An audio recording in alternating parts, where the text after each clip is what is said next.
আসসালামু আলাইকুম দর্শক। গোটা বিশ্বই যেন এখন ব্যস্ত ইরান ইসরায়েল যুদ্ধ নিয়ে। এই যুদ্ধের গুরুত্ব আরো বেড়েছে বা ভয়াবহতা বৃদ্ধি পেয়েছে এই কারণে যে মার্কিন যুক্তরাষ্ট্র এই যুদ্ধে অংশ নেবে কি নেবে না এমন একটা পরিস্থিতি বিরাজমান। সারা বিশ্ব বলা যায় অস্থির। যেমন সবচেয়ে বিপজ্জনক ব্যক্তি হচ্ছেন এখন ডোনাল্ড ট্রাম্প। তিনি মুখে যা বলছেন বাস্তবে করছেন আর একটা, বাস্তবে যা করছেন মুখে বলছেন আর একটা। তিনি বলছেন যে যুদ্ধে জড়াবেন না, আবার এমন কথাবার্তা বলছেন যে তিনি যুদ্ধে জড়াবেন। ফলে একটা অস্থিরতা তৈরি হয়েছে। সবচেয়ে গুরুত্বপূর্ণ বিষয় হলো যে একটা স্বাধীন সার্বভৌম দেশে ইরান পারমাণবিক অস্ত্র বা বোমা তৈরি করেছে এমন একটা সংবাদের উপর ভিত্তি করে, যার কোনো ভিত্তি নেই। মার্কিন গণমাধ্যম বলছে এই কথা। তারপরেও ইসরায়েল ভয়াবহ হামলা চালিয়েছে, যে হামলায় 20 জন সেনা কমান্ডার নিহত হয়েছে, 6 জন প্রযুক্তি বিজ্ঞানী পরমাণু বিজ্ঞানী নিহত হয়েছে এবং আরো প্রায় 600-1000 মানুষ হতাহত হয়েছে। এমন একটা ঘটনার প্রেক্ষিতে সুইজারল্যান্ডের রাজধানী জেনেভায় একটি গুরুত্বপূর্ণ বৈঠক হতে যাচ্ছে, যেই বৈঠকে ইরানের পররাষ্ট্রমন্ত্রীও অংশ নেবেন।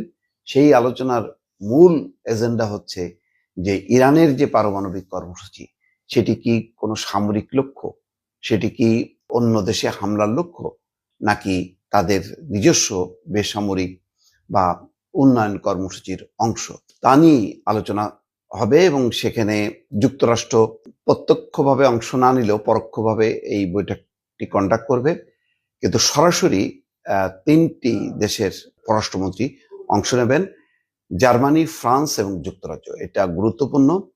সেই আলোচনা হতে যাচ্ছে। আলোচনা শুরুর আগে ইউরোপীয় ইউনিয়নের শীর্ষ কূটনীতিক কায়া কালাসের সঙ্গে জার্মানির স্থায়ী মিশনে একটি বৈঠক করবেন ইউরোপের ওই 3 মন্ত্রী। এরপর তারা একসঙ্গে ইরানের পররাষ্ট্রমন্ত্রীর সঙ্গে বৈঠক করবেন।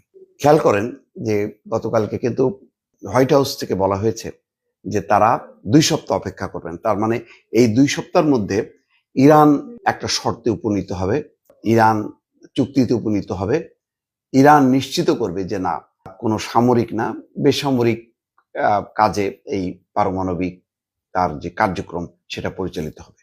জার্মানির একটি সূত্র বলছে এই বৈঠক যুক্তরাষ্ট্রের সমন্বয়ে অনুষ্ঠিত হচ্ছে।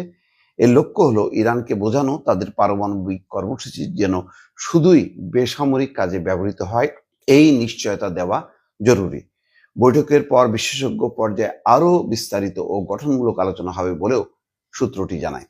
জেনেভা বৈঠকে কারা অংশ নিতে যাচ্ছেন তার একটা তালিকা দিয়েছে আল জাজিরা। এক নজরে সেগুলি হচ্ছে ইরানের পররাষ্ট্রমন্ত্রী আব্বাস আরাকচি, ব্রিটিশ পররাষ্ট্রমন্ত্রী ডেভিড ল্যামি, ফ্রান্সের পররাষ্ট্রমন্ত্রী জা নোয়েল বাহো, জার্মানির পররাষ্ট্রমন্ত্রী জোহান ওয়েটফুল, ইউরোপীয় ইউনিয়নের পররাষ্ট্রনীতি বিষয়ক প্রধান কায়া কালাস। ইসরায়েলের সঙ্গে জড়িত হয়ে যুক্তরাষ্ট্র ইরানে হামলা চালাতে পারে এমন আশঙ্কা রয়েছে। যদিও এই বিষয়ে সিদ্ধান্ত নিতে ট্রাম্প 2 সপ্তাহ সময় চেয়েছেন। এই পরিস্থিতিতে জেনেভা বৈঠকে ইউরোপীয় নেতারা ইরান এবং ইসরায়েলের মধ্যে উত্তেজনা নিরসনের আহ্বান জানাবেন। 2015 সালে ইরান পরমাণু চুক্তিতে স্বাক্ষরদাতা দেশ হলো ফ্রান্স, জার্মানি, ব্রিটেন এবং ইইউ। ওই চুক্তির আওতায় তেহরান পারমাণবিক কর্মসূচি সীমিত করলে তাদের উপর থেকে বৈশ্বিক নিষেধাজ্ঞা তুলে নেওয়া হয়। 2018 সালে প্রেসিডেন্ট হিসেবে প্রথম মেয়াদে ডোনাল্ড ট্রাম্প একতরফাভাবে এই চুক্তি থেকে যুক্তরাষ্ট্রকে সরিয়ে নেয়। মার্কিন ইরানি বংশোদ্ভূত একজন মার্কিন বিশ্লেষক বলছেন ট্রাম্প এক কথা বলেন আর করেন আরেকটা। এটাই হচ্ছে সবচেয়ে বিপজ্জনক দিক। বোঝা যাচ্ছে না যে ট্রাম্প শেষ পর্যন্ত কোন দিকে মোড় নেবে।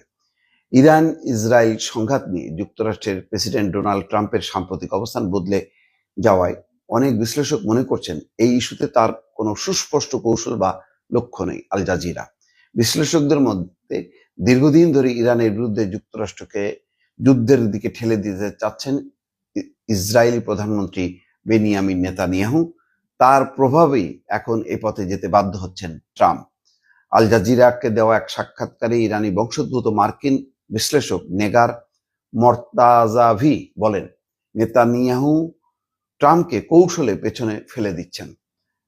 মার্তাজাভি আরো বলেন, আমি নিশ্চিত নই প্রেসিডেন্ট ট্রাম্প নিজেই জানেন কিনা তিনি আসলে কি চান। নির্বাচনী প্রচারে নিজেকে শান্তির প্রেসিডেন্ট হিসেবে উপস্থাপন করেছিলেন।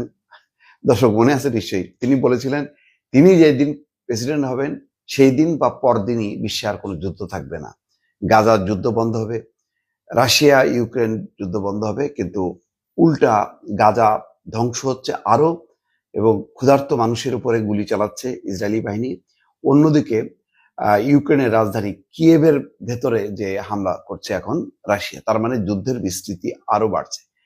আর যেখানে ইসরায়েল মানে যুদ্ধ ছিল শুধুমাত্র ফিলিস্তিন কেন্দ্রিক, সেই যুদ্ধটা আরো বিস্তৃত হয়েছে।